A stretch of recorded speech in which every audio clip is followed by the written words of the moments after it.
Pinel a parfaitement exprimé notre point de vue sur le fond de ce dossier. On est désolé que cela déplaise au maire de Grenoble, qui n'a effectivement toujours que le mépris à la bouche pour ses adversaires politiques. C'est un classique. Visiblement, tout le monde n'y est pas habitué ici, mais nous en avons l'habitude. Mais évidemment, la droite et le centre ne vont pas se laisser sélectionner par sa suffisance. Nous ne faisons pas cela pour la gauche et l'extrême gauche.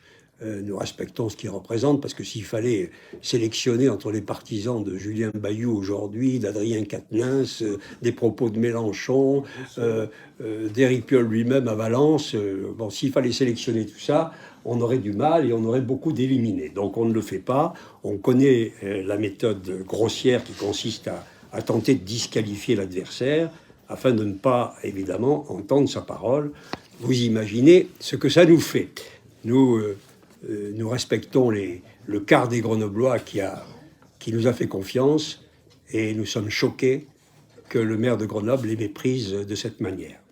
Alors, ce qui crée, au fond, dans ce dossier, le très très profond malaise, c'est que sa transformation par Éric Piolle en dossier exclusivement financier. C'est ça, au fond. Le fond, il est là. Lui, il parle de son petit capital.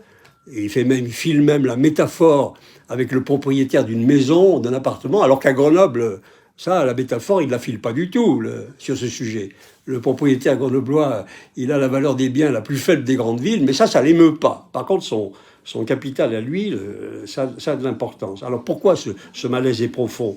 Parce que la réalité triste, quelle est-elle? Éric Piolle vend systématiquement les bijoux de famille au plus offrant pour boucler et son budget, tenter de garder la tête hors de l'eau. Le capitalisme a du bon, là, hein, vraiment du bon. La spéculation aussi.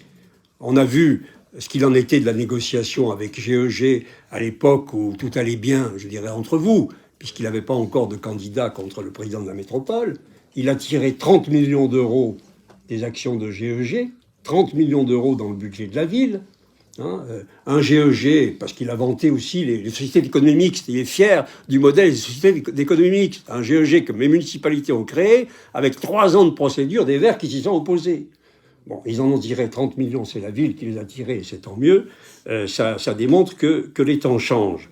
J'ai aussi, on le sait, aujourd'hui, il a inscrit, Éric Piolle, 17 millions d'euros de recettes dans le budget de la ville de Grenoble de 2022. Pour la vente des actions de Grenoble Habitat. Alors, en tout cas, nous, pour notre part, que ce soit au Conseil métropolitain ou que ce soit au Conseil municipal de Grenoble, nous avons été informés de rien.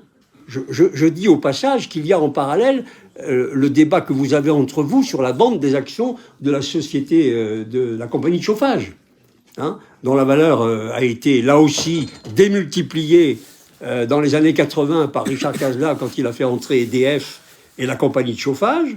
Aujourd'hui, tous ces biens considérables amassés par les municipalités successives, Éric Piolle tente évidemment de les vendre au plus offrant. Mais nous, élus grenoblois, quelle est notre position sur ce sujet?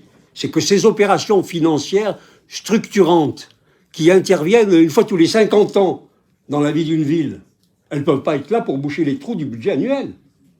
Ces opérations structurantes, elles devraient être affectées à des opérations structurantes de la ville. On ne va vendre qu'une fois GEG, la compagnie de chauffage, et éventuellement Grenoble Habitat. Et qu'est-ce qui se passe? C'est pour boucler les fins de mois. Et ce qui est choquant, c'est qu'en réalité, ce raisonnement financier à court terme, qui est un raisonnement d'un comportement singapourien, si j'ose dire, ce comportement-là,